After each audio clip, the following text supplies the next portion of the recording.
ספרד הכפישה את גיבורנו, את חיילי צה"ל, חיילי הצבא המוסרי ביותר בעולם. ולכן הנחיתי היום לסלק את נציגי ספרד ממרכז התיאום בקריית גת, לאחר שספרד בחרה שוב ושוב להתייצב נגד ישראל. מי שתוקף את מדינת ישראל במקום את משטרי הטרור, מי שעושה זאת, לא יהיה שותף שלנו לגבי עתיד האזור. אני לא מוכן לסבול את הצביעות הזאת ואת העוינות הזאת. אני לא מתכוון לאפשר לאף מדינה לנהל נגדנו מלחמה מדינית בלי לשלם על כך מחיר מיידי.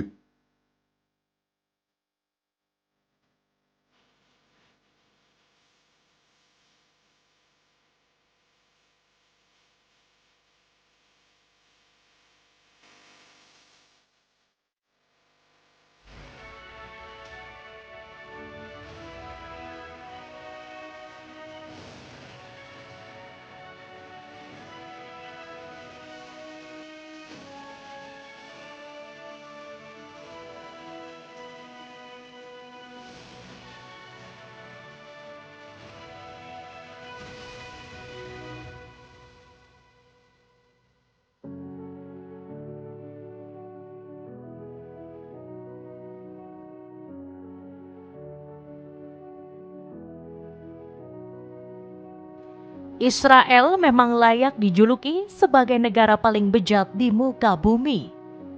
Di saat perang Iran dan Amerika berhenti total, Benjamin Netanyahu masih mencari gara-gara dengan menantang konfrontasi melawan Spanyol. Ada sebuah dugaan sementara kerusuhan di Maroko didalangi oleh Israel. Netanyahu disebut-sebut sengaja mengirimkan ribuan imigran ke negeri Matador untuk membuat huru-hara. Pria yang akrab disapa Bibi ini ingin menjadikan Spanyol sebagai medan pertempuran baru untuk memberikan pelajaran pedih karena sudah terlalu frontal mendukung kemerdekaan Palestina. Apa tanggapan negara-negara Eropa terkait masalah ini? Negara benua biru dengan tegas mendukung Spanyol dan tetap berkomitmen mewujudkan pendirian negara Palestina. Netanyahu pastinya tidak senang dan bakal meminta bantuan dengan Amerika Serikat. Eropa bisa bekerja sama dengan Iran yang menentang keberadaan negara Zionis. Apakah Eropa bakal bergabung dengan Iran untuk melawan Israel? Cetak Gol coba merangkum kemarahan negara-negara Eropa ke Israel sebagai berikut.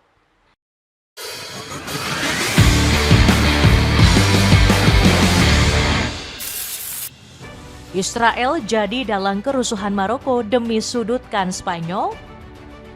Jagat sosial media dihebohkan dengan ribuan orang Maroko menyeberangi Laut Mediterania menuju Ceuta Spanyol. Mereka hanya berbekalkan modal nekat berenang melintasi laut yang dalam. Menurut laporan ada sekitar 50 hingga 60 ribu orang menuju Spanyol. Kabarnya ini sebagai bentuk protes atas kebijakan kerajaan Maroko yang dianggap tidak pro terhadap rakyat kecil. Mereka dikabarkan hijrah ke Spanyol untuk mencari penghidupan yang lebih baik. Rakyat Maroko menyoroti tingkat kemiskinan yang cukup tinggi hingga minimnya lapangan kerja. Kericuhan ini pun menimbulkan korban jiwa yang gak sedikit. Menurut laporan otoritas Spanyol, sebanyak 72 hingga 90 orang harus meregang nyawa. Spanyol kewalahan menghadapi gelombang besar dari para imigran Maroko. Petugas yang berjaga di perbatasan sampai-sampai melakukan tindakan keras, mengusir para warga ilegal. Petugas Spanyol memperlakukan para imigran dengan lembut agar kembali ke negaranya. Tetapi tentara Maroko justru menolak kehadiran mereka hingga melempari batu besar. Krisis ini menimbulkan satu pertanyaan besar. Mengapa rakyat Maroko nekat menyeberangi lautan yang dalam? Terlebih lagi jumlah masanya tergolong besar hingga mencapai puluhan ribu. Untuk menggerakkan massa sebesar itu sangatlah tidak mudah dan perlu koordinasi matang. Hal ini memunculkan spekulasi ada sosok tokoh besar yang menjadi dalang di balik kerusuhan ini. Pertanyaannya, mengapa rakyat Maroko memilih Spanyol sebagai tempat pelarian? Padahal secara geografi mereka bisa hijrah ke negara tetangga sekitar Aljazair atau Tunisia. Kalau alasan untuk mencari penghidupan mereka tak perlu menyeberangi Laut Mediterania. Terlebih lagi jarak ke Aljazair hanya sekitar 1427 km saja. Usut punya usut, rakyat Maroko memilih Spanyol karena kebijakan pro-imigran. Klaim ini disampaikan oleh sebuah media asal AS, yakni The New York Times, yang berjudul What Caused the Surge in Ceuta. Dalam artikelnya, New York Times menuduh Pedro Sanchez menjadi pemicu migran pergi ke Spanyol. Sebelumnya, Perdana Menteri Spanyol itu membuat kebijakan migrasi terbuka. Sanchez memberikan status hukum dan izin tinggal kepada 500.000 hingga 1 juta imigran gelap. Kebijakan ini dilakukan untuk mengatasi angka kelahiran yang rendah di Spanyol. Tetapi, apakah benar klaim dari The New York Times yang menuding Sanchez sebagai pemicu utama? Berbagai media berspekulasi jika kerusuhan ini sengaja dirancang oleh Amerika Israel. Bersumber dari Al Jazeera, beberapa pengamat berpendapat Israel menyimpan dendam terhadap Spanyol. Sebab selama ini negeri Matador selalu menyuarakan terhadap kemerdekaan Palestina. Pedro Sanchez memang menjadi pemimpin Eropa yang paling getol menyuarakan Palestina. Saat perayaan gelar Piala Dunia kemarin, terlihat beberapa bendera Palestina berkibar.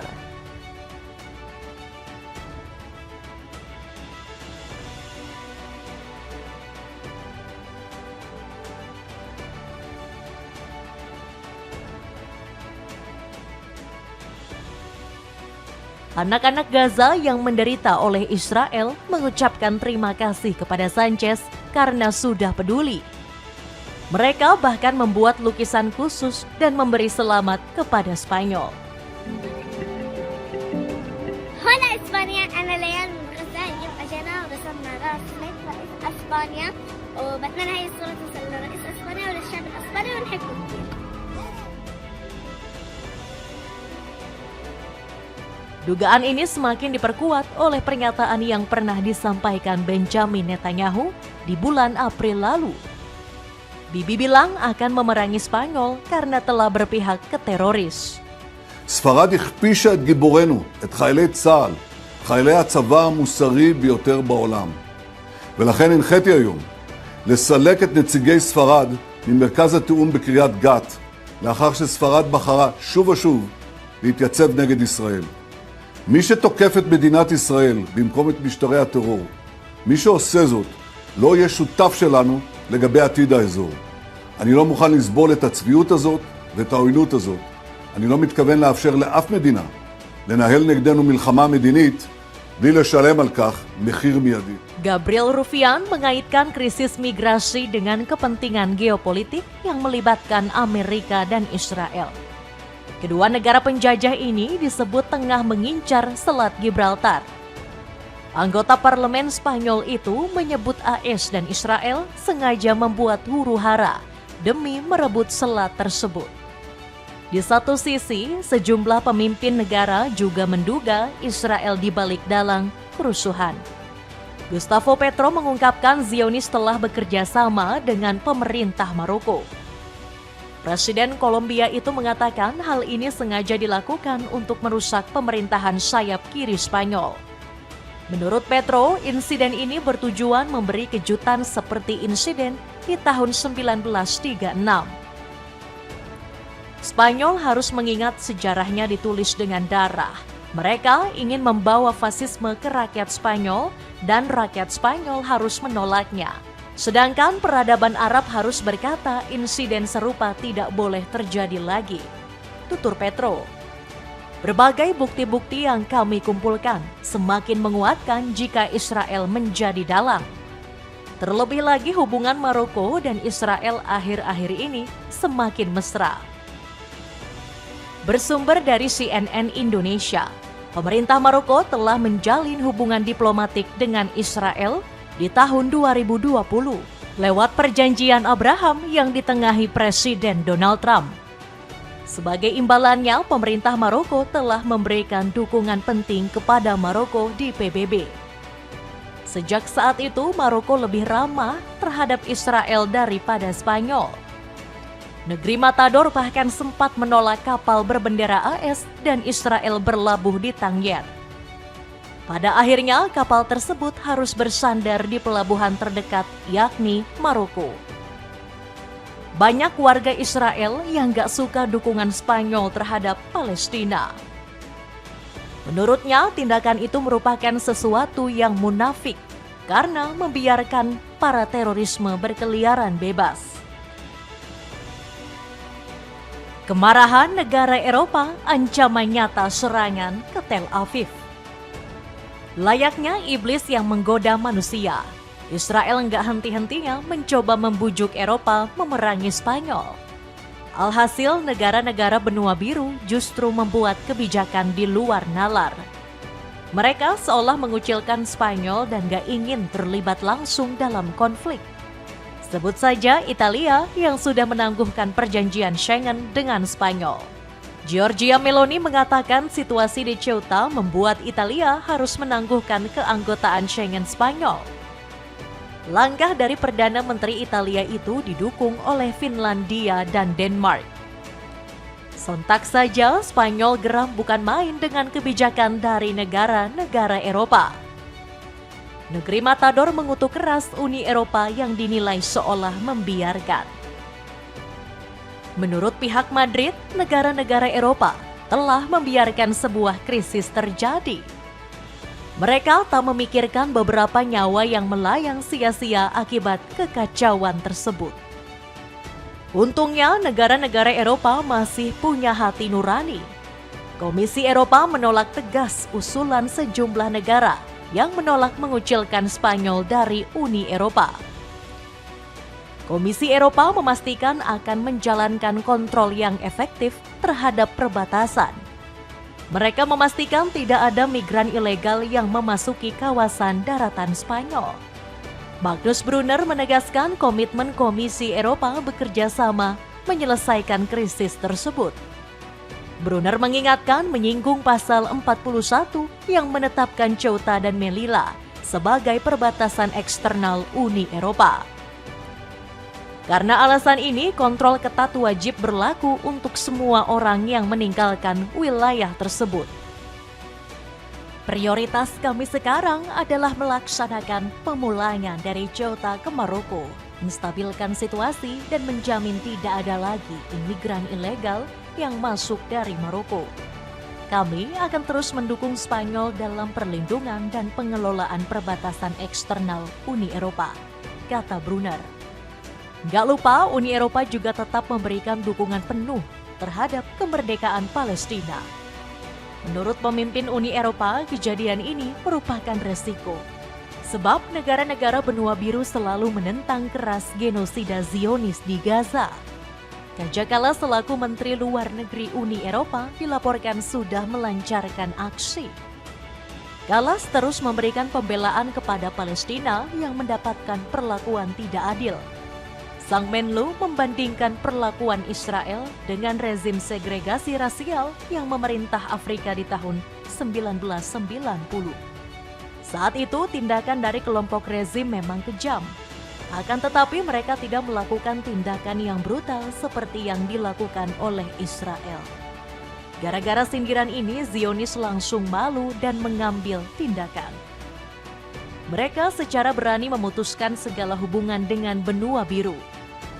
Ini merupakan blunder besar yang mungkin akan memberikan kerugian besar untuk Zionis. Selama ini Israel terus-terusan mendapatkan dukungan dari Eropa selain dari AS. Di lain sisi ada beberapa negara yang juga terang-terangan memberikan desakan. Prancis yang memiliki hak veto juga lantang menyuarakan perdamaian Palestina. Negeri mode sendiri sudah mengakui berdirinya Palestina sejak 2025 yang lalu. Emmanuel Macron selaku presiden mendesak keras agar Israel segera membebaskan penderitaan warga Gaza. Segala penderitaan rakyat harus dihentikan, apapun alasan yang dimiliki kami tidak akan menerima. semua yang dilakukan IDF sudah bukan lagi tindakan yang bisa diterima, kata sang presiden. Celana dalam olahraga pria berbahan elastis yang nyaman digunakan, cek linknya di bawah ini. Eropa siap bekerja sama dengan Iran habisi penjajah Israel. Meskipun sudah mendapat dukungan penuh dari Eropa, Israel tetap saja berbuat bejat. Benjamin Netanyahu bahkan baru-baru ini menolak mentah-mentah Board of Peace bentukan Donald Trump. Padahal di bulan Februari lalu, Netanyahu sudah menyepakati keanggotaan BOP. Tetapi Netanyahu bersikeras jika Israel tetap tidak akan menghentikan operasi militer. Bahkan Bibi akan terus meluaskan konflik sampai Gaza jatuh ke tangan Israel. Israel tidak akan menarik diri dari posisi-posisi yang dikuasai di Gaza dan tidak akan melakukan gencatan senjata, tegas Netanyahu. Kelakuan Netanyahu bahkan semakin bejat. Militer Israel belum lama ini menghancurkan sebuah masjid bersejarah hingga menyerang tenda-tenda pengungsian. Yang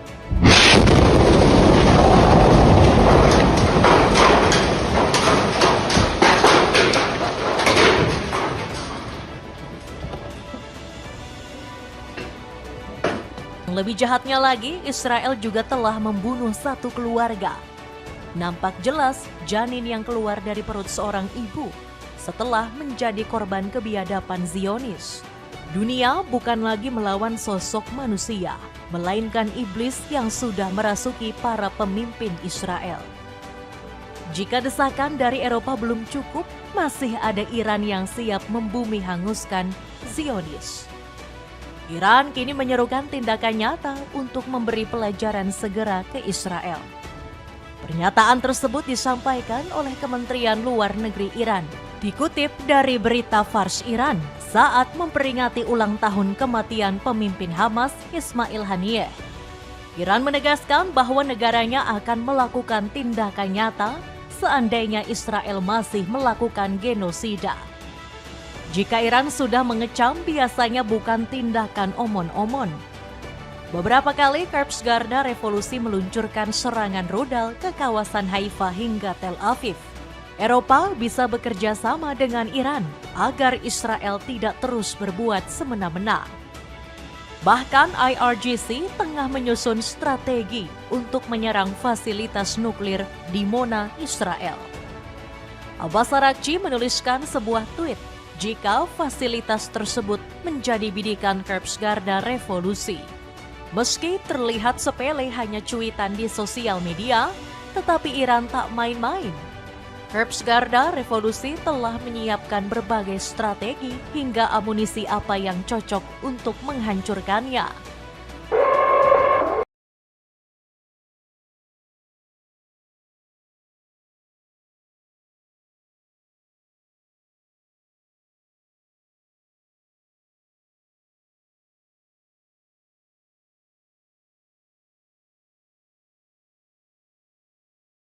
Ini bukan sekadar ancaman semata. IRGC bahkan sudah mempersiapkan senjata baru yang jauh lebih mematikan. Iran mengklaim senjata ini bisa membuat Israel menderita hebat. Kami telah memproduksi senjata modern di dalam negeri yang belum digunakan di medan perang dan belum diuji coba, kata pejabat Iran dikutip dari media Rusia RIA Novosti. Benar saja, IRGC merilis sebuah video yang diduga adalah senjata baru Iran. Dalam video berdurasi 54 detik ini memperlihatkan rudal tinggi menjulang. Diduga kuat rudal tersebut adalah Khaybar Shekan versi terbaru yang punya kemampuan daya hancur besar.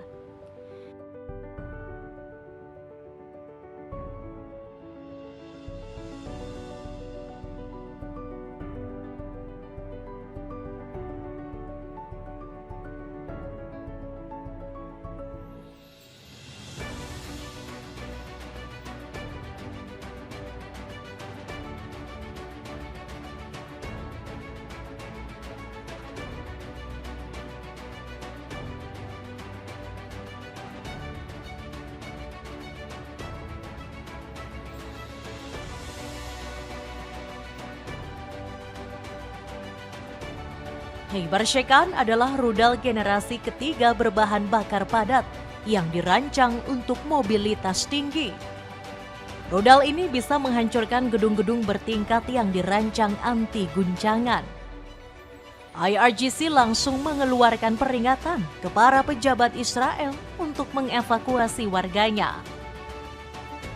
Mereka mengklaim jika rudal ini siap diluncurkan dalam skala yang sangat besar. Jaket waterproof dari Triple F ini punya banyak pilihan warna buat jaga style kamu tetap kece waktu camping dan motoran. Cek linknya mumpung lagi diskon besar-besaran. Itulah ulasan kemarahan negara-negara Eropa ke Israel. Bagaimanakah pendapatmu? Apakah insiden ini bakal menjadi konflik baru yang melibatkan Eropa dan Israel? Coba tulis pendapatmu di kolom komentar di bawah ini.